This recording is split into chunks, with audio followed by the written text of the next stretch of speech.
গোবিন্দচন্দ্র একজন দরিদ্র কৃষক। তিনি এক ছোট গ্রামে বসবাস করেন। তার পরিবারে রয়েছে স্ত্রী, এক পুত্র ও এক কন্যা। ছোট্ট একচালা ঘর, সামান্য জমি আর একটি গরুই তার জীবনের সম্বল। ভোরবেলা উঠেই গোবিন্দ মাঠে যান হাল চাষ করতে। ঘামে ভিজে যায় তার শরীর, কিন্তু মুখে ক্লান্তির ছায়া নেই, কারণ সংসার চালানোই তার প্রধান লক্ষ্য।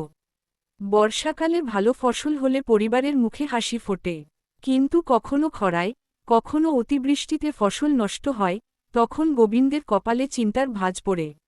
ঋণ করতে হয় মহাজনের কাছ থেকে, উচ্চ সুদে। তবুও তিনি সন্তানদের পড়াশোনা বন্ধ করেন না।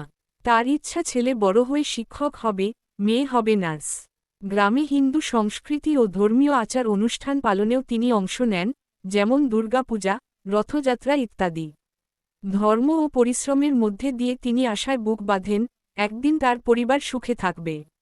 গোবিন্দের জীবন সংগ্রামের হলেও তার মন বড়, স্বপ্ন উঁচু, এই স্বপ্নই তাকে টিকিয়ে রাখে।